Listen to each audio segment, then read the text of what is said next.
Okay, so here we are at Physical Graffiti Body Art Studio in Sedona, Arizona. And today is a very smoky day. I think there's fires all around. But we're going to start a series on memorable moments in our careers as tattoo artists. Between the two of us, Eric and I both have, let's say, almost 50 years experience in the business. So we have lots of great stories to tell. So today we're going to talk to Eric.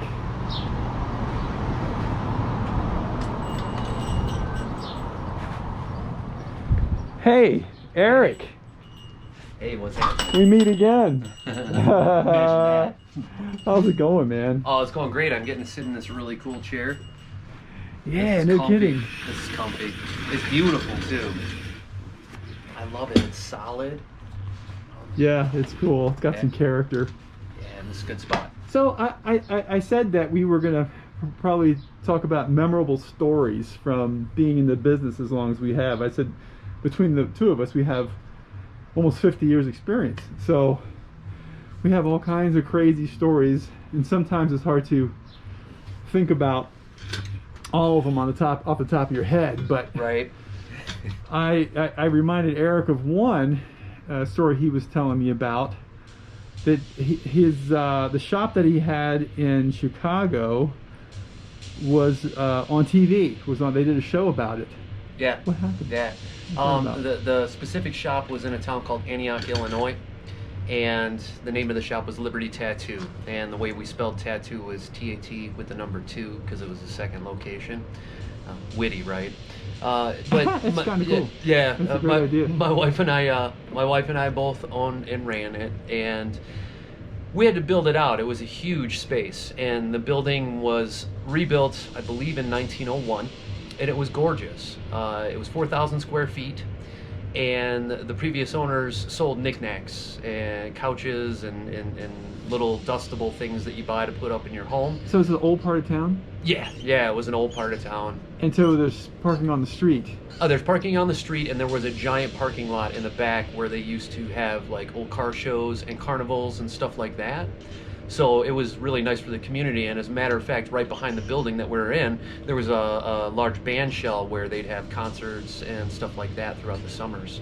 So it was a really nice spot. The space was 4,000 square feet. That was up top. Now in the basement, which was also 4,000 square feet, was a creepy old, like, I don't know how to, there were individual boulders plastered together as the walls in a certain part of the older portion of the basement, and you could see where the add-on was, where it was newer construction. But the part where the boulders were used to be an old horse barn. The actual wood doors were there. We could open and close them. It was creepy. We had quite a few people who worked for us that refused to go in the basement because it was creepy. I wouldn't go in there. Yeah, no, there were a lot of folks that go get this from the basement. We need it. I'm not doing it. You do it. So yeah, I had to run down there often. So we had to do a lot of construction.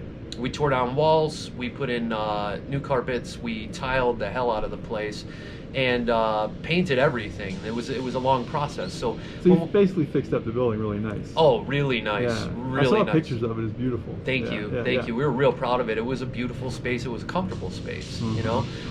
But when we started doing construction, everything's fine. You know, everybody's doing their thing. We're having a good time. And as the days went on, like weird stuff, like certain things were out of place. You know, like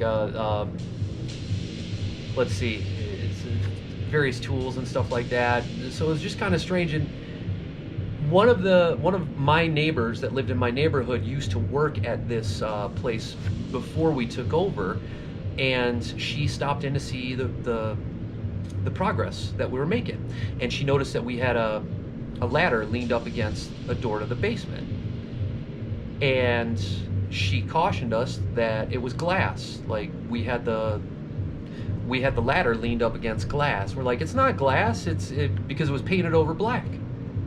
She goes, no, we painted over black. We're like, why would you paint that over black? She said, because Lloyd kept looking at us from the basement. And we're like, who the hell's Lloyd? And it was a man that would wear a hat and a trench coat and stare at the women through the door from the basement, and it creeped him out enough to where they painted the windows over black. So we're like, huh, that's interesting. So through the construction process, as we were getting closer to completion, we got, the glass cabinets in there, and we put artwork up on the walls. Well, there were several times where we come in and the artwork was on the ground busted, and we had just put it up overnight, and it's not like we don't know how to hang stuff. So right. It was very strange. And one of the mornings we came in and there were adult-sized footprints all over the top of the glass cases. Well, none of us were doing tap dances on top of those cases. So after we opened, weird stuff started happening. We had a bunch of flash racks like you would see in old school traditional tattoo studios. We had thousands and thousands of pieces of flash and a bunch of flash racks on the walls. And the flash racks would just move on their own. Like someone was flipping through them. And it usually stopped at one that had a picture of a little angel on it. My daughter was pretty young at the time, and she said that one was a little girl, and she liked stopping at the picture of the angel because it was pretty. Okay, so I had a buddy who does paranormal investigations. I believe he celebrated 30 years this past year or last year, and he did a couple of investigations for us. Shout out to him since he did it. It's Ghostland Society out in Illinois. Thanks, Bob. Awesome guy. We did one on Halloween, and that was kind of creepy too. He got EVP recordings, which is voice recordings, and one of them sounds like a little girl saying, "He's coming," and you could clearly hear that on the recording. And then he got a photo of a dark figure crouched in that doorway of the barn doors, like it was a humanoid dark figure, and that was pretty compelling.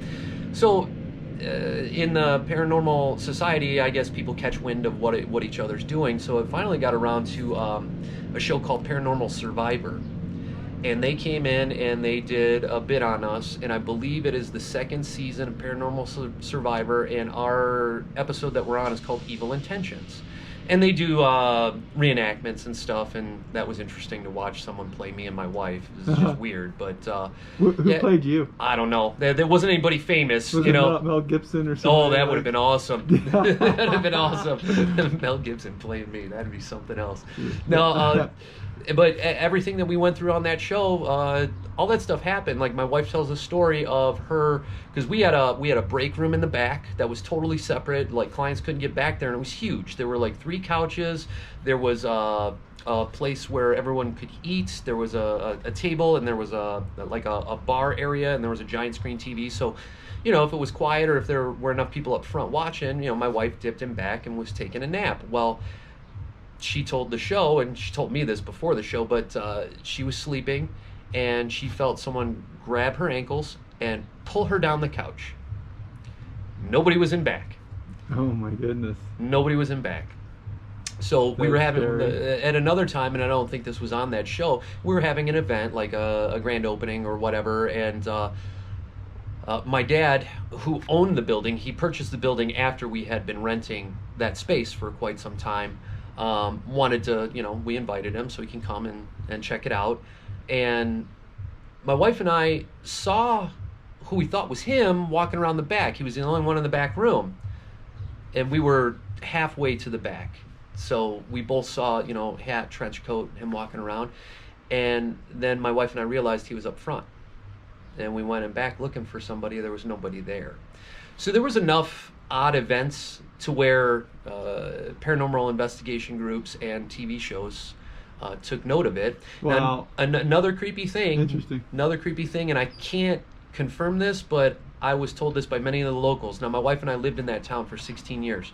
Longest time we've ever lived in any one spot.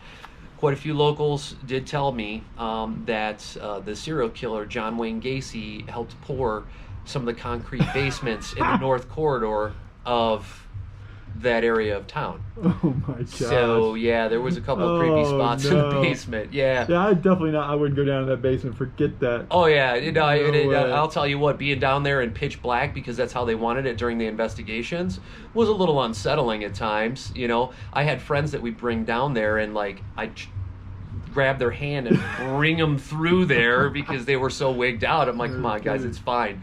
You know, so my it, goodness. yeah. And so if you're into that sort of stuff, the reenactments are cute. Check it out. Paranormal Survivor Season 2, Evil Intentions. It's fun. But yeah, I would have never been exposed to that had I not had that building as a tattoo shop. So Right, a lot of good right. memories, a lot of interesting things happen. I have to look out for that. Yeah. That'll be something to watch. Yeah, it was fun. But they didn't interview you at all on the show or anything? They Or did. it's just- Yeah, oh, no, they did? there's actual interview with Mandy and I Oh, that's separately. great. Yeah, I definitely want to watch yeah, it then. they show us being interviewed, and then they show some of the stories that we told. They reenacted them with different actors. Oh, so fun. yeah, Fun. yeah, it was a lot of fun. It was neat doing it, and they were really pleasant people to work with. So it was a treat. Mhm. Yeah, but All right, yeah, well. you know, and I remember you and I talking about it earlier because we wanted to do segments like this. You know, and I don't know if a lot of people can relate. Certainly, people are of the more aged group. Going into a record store when I was younger, prior to walking into that record store, I knew exactly what I wanted, and I had a list a dozen albums long. As soon as you walk in, it's gone. Don't remember anything. So that's why we were trying to come up with ideas, and No you know, this kidding. was a good one. So yeah, it was a lot of fun. Yeah, we both have a lot of great stories to tell. So we're going to follow up with some other ones. Oh, And yeah. This was great. I appreciate yeah. you sharing, Eric. Oh, dude, and thanks for letting me sit in this throne. I can't wait to start doing stuff in it. I know. We need to start helping some people. So anyway. Absolutely. All right. Thank you. Thank you. Yeah. See you later.